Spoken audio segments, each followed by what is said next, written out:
we are going to start with the programming introduction, and at first we are going to see the sum of two numbers. Okay, how we are going to do the sum of two numbers using C++.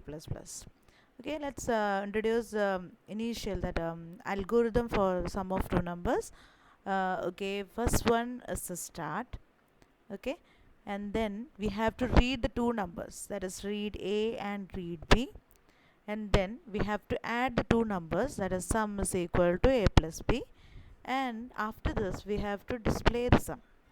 Okay, that is our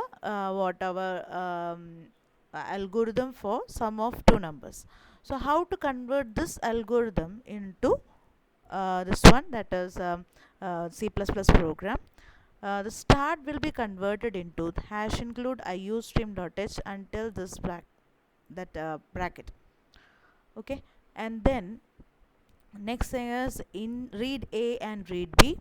Read all the read operations are converted into cin, and all the display operations are converted into cout. Okay, so cin A, read A is converted into cin, two greater than symbols, and then A, two cin, two greater than symbols, B. Like that we have read two numbers A and B. Now what is the next step? Sum is equal to A plus B. The same thing we can write it here. Sum is equal to A plus B, and if you see here, all the statements will end with a semicolon. Okay, and now at last what is the display? Display is converted into cout, that is cout, two less than symbols and sum. So the sum will be displayed as the output, and the stop will be converted into return 0 and the curly bracket. Now as you see, if we are using a variable like a, b, sum, etc., we have to specify a space.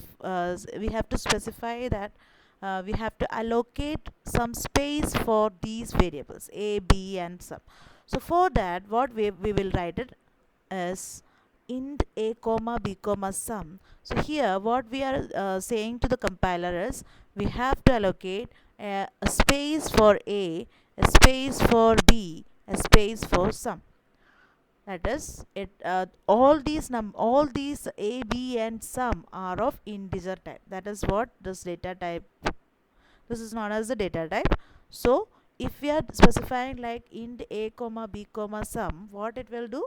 It will create three spaces for integers, integer spaces which has this name a, b, and sum. Okay, I hope you understood this.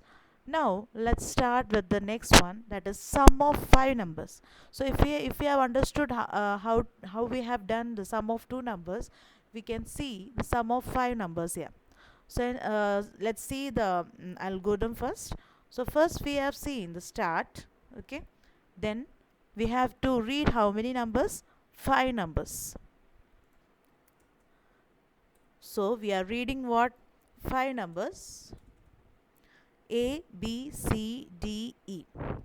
Okay, and then what is the next step? We have to add all these numbers and assign this into sum. Now what we have to do? We have to display the sum. So this is what sum of five numbers look like. Okay, and after this we have to stop it. Okay, now the start is converted into what? Hash include iostream using namespace std, int main, and curly bracket. Okay, and what the read operation will be converted to? The cin. So here we can see that cin A and cin B I have written in two statements here, but we can change it to like this: cin A, B, C, D, E. If we are doing like this, what will happen is the first number we have entered will be loaded into A, and the second number will be loaded into B, third number as C, fourth number as D, and fifth number as E. Okay, so this I hope you understood. A plus B plus C plus D plus E is calculated, and it is assigned to the variable sum. And at last what we have to do? The display will be converted into cout. So cout sum will be displayed. and stop will be converted to return 0 and curly bracket. So like this we have added 5 numbers. Okay, let's see if we are we have to do 100 numbers.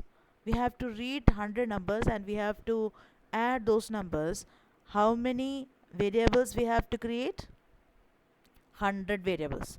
So instead of doing like this, if we are using a single variable to read and single variable to sum, then it will be very interesting and it will be very good, very efficient also.